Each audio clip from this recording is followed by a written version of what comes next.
On lit parce que d'autres ont écrit. On écrit parce qu'on a lu. Salut et bienvenue encore sur la page imprimée. Si tu te demandes c'est quoi la page imprimée, nous t'invitons à regarder la première vidéo que tu trouveras en lien en bas de description. Cette vidéo est très spéciale. Pourquoi? Parce que nous allons te présenter nos cahiers de lecture. Oui, les cahiers de lecture, parce que tout bon lecteur se doit d'avoir des cahiers de lecture pour avoir une vie de lecture structurée. Un lecteur avéré a dit il me faut 4000 vies. 4000 vies pour finir de lire tous les livres que j'ai envie de lire. C'est pour te dire qu'il y a tellement de livres dans ce monde, particulièrement dans le domaine de la littérature chrétienne. On t'a dit dans la première vidéo qu'il y avait beaucoup de thèmes de lecture. Et en fonction de ces thèmes, il y a tellement de livres. Alors, il faut avoir une vie de lecture structurée et bien organisée. Donc, pour cette vidéo, nous te présenterons les cahiers de lecture qui nous ont permis d'organiser notre vie de lecture. Le premier cahier que nous vous présentons, c'est un cahier de suivi. Il sert à faire un suivi journalier, systématique, mensuel et page après page de nos lectures. C'est-à-dire, en fin de mois, tu dois être capable de dire exactement le nombre de pages que tu as lues, le nombre de livres que cela fait au total et le nombre d'auteurs concernés. Voici donc à quoi ressemble notre cahier de suivi journalier. Il a 3 grandes parties. La première partie est consacrée aux pensées révolutionnaires, ou bien appelons ça les citations. La deuxième partie, c'est les buts livresques de l'année. La troisième partie, c'est le cahier proprement dit, ou bien le rapport proprement dit. Voyons donc voir à quoi il ressemble. Oui, ici, on écrit quelques pensées révolutionnaires sur la littérature et sur les livres. Par exemple, Leaders are Readers. Nous sommes appelés à réfléchir rigoureusement sur la foi, lire et réfléchir sur la foi. Bon, deuxième partie, nous te présentons les objectifs livresques de 2018. Tu vois, on voulait lire 75 littérature chrétienne, lire 100 articles. Un article pour nous, c'est tout livre qui est inférieur à 20 pages. Lire 20 bouquins, acheter 50 livres, ainsi de suite, jusqu'à la fin. Le cahier proprement dit est constitué de 6 colonnes. La première colonne est réservée à la date. La deuxième colonne est réservée au titre. C'est la plus grande partie. La troisième colonne, où est marquée la lettre D, D pour début. La page à laquelle tu commences à lire le livre ce jour-là. La quatrième colonne est marquée F. La page à laquelle tu t'es arrêté de lire. La cinquième colonne est marquée T. T, c'est pour total. C'est la différence entre la page à laquelle tu t'es arrêté et la page où tu as commencé. Et ensuite, il y a le cumul. Le cumul, c'est l'accumulation de plusieurs pages que tu as lues tout au long. Bon, pour être plus clair, nous allons prendre un exemple. Le 1er janvier, j'ai lu le livre Moody, Pêcheur d'hommes. J'ai écrit la date, le titre Moody, Pêcheur d'hommes. D pour dire début, j'ai commencé à la page 22. F pour dire fin, je me suis arrêté à la page 43. Au total maintenant, je fais la page de la fin moins la page du début, ça me donne 21 pages. Cumule 21 pages.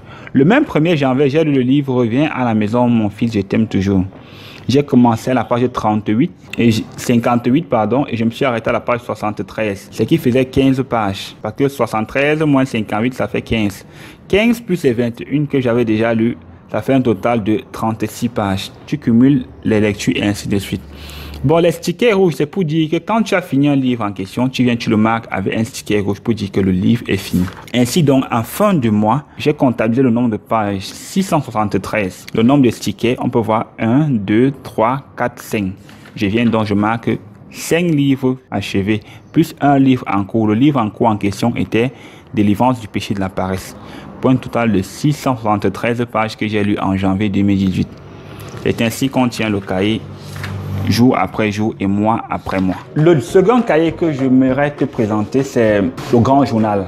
Oui, le grand journal, c'est vrai que c'est un thème qu'on a emprunté à la comptabilité, oui. Mais pourquoi le grand journal? Parce que suite à la lecture de la biographie du professeur Zacharias Stanley-Fomon, qui est un très grand écrivain, et mon préféré d'ailleurs, il dit qu'il a lu 1300 livres au cours de sa vie.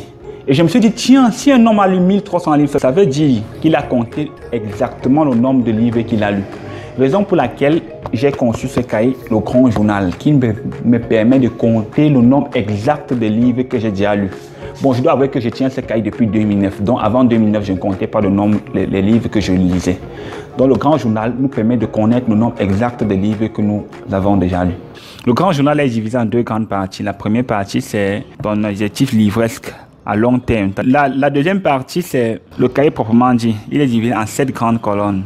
La première colonne, c'est le numéro du livre. La deuxième colonne, c'est la date de publication, ou bien, comme on dit en anglais, copyright. La troisième colonne, c'est la dédicace. La quatrième colonne, c'est le titre du livre en question. La cinquième colonne, c'est le nombre de pages. Bon, j'avoue que le cahier, je l'ai modifié au fur et à mesure. Par exemple, vous l'avez constaté que j'ai écrit nombre de pages lues et j'ai encore divisé en deux. Donc ici, c'est le nombre de fois. Là, c'est le nombre de pages. Ici, c'est les sous-thèmes qui sont partagés dans un livre. Par exemple, le livre Un mot d'étudiant, c'est le 13e livre que j'ai lu. Il a été publié en 2011. Je l'ai déjà lu 1, 2, 3, 4, 5, 6, 7 fois. 7 fois 5, 35. J'ai lu 36 fois. Les sous-thèmes étudiés sont le temps, l'argent, la pureté sexuelle, le travail dur et les buts. Voilà comment je présente mon cahier. Bon, si, par exemple, aujourd'hui, je lis encore le livre Un mot d'étudiant, je ne vais plus venir l'attribuer un nouveau numéro. Je vais juste rentrer au numéro que je l'avais déjà attribué avant et je vais compter le nombre de fois. Donc, c'est pour ça que vous voyez ici, nombre de fois lu. Le troisième cahier que nous voulons te présenter, c'est celui-ci. On l'appelle le cahier de chronique. C'est quoi une chronique? La chronique, en réalité, c'est l'interaction qu'il y a entre toi et le livre, ou bien entre l'auteur et toi. C'est-à-dire, quand tu lis le livre, ce qui te marque, tu le notes. L'auteur peut dire quelque chose et tu as envie de répondre à Dieu par une prière. Pour moi, quand je lis un livre, je ne prie juste pas. J'écris ma prière. Je commence un livre aussi en situant le contexte dans lequel je le lis. Par exemple, il peut m'arriver de lire un livre étant dans le jeûne.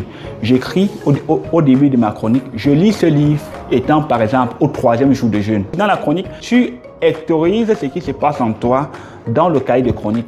Dans le cahier de chronique aussi, on écrit des résolutions. Par exemple, l'auteur parle d'une obéissance coûteuse, un acte que je dois faire que je trouve encore difficile.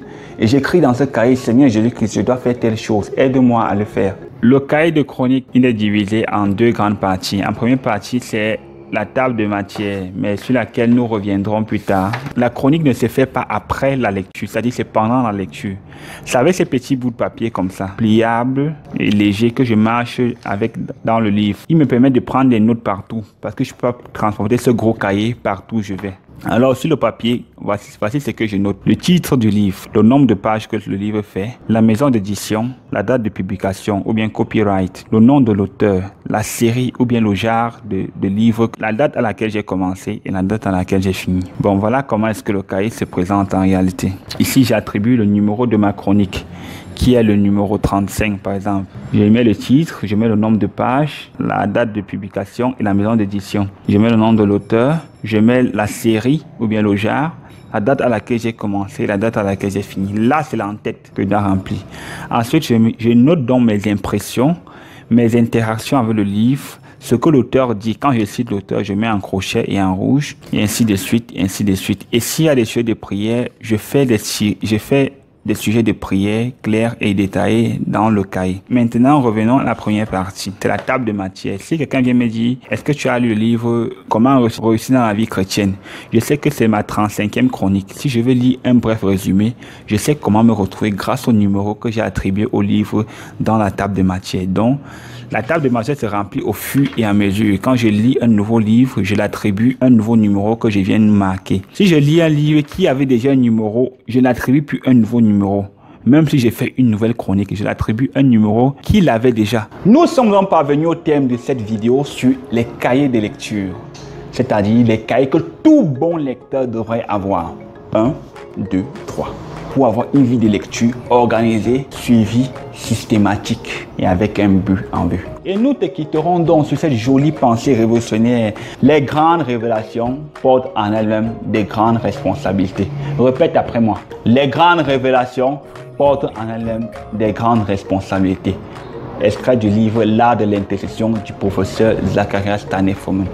Sur ce, abonne-toi si ce n'est pas encore fait et active la cloche de notification. Like, commente et partage avec le maximum de personnes sur les réseaux sociaux et autour de toi.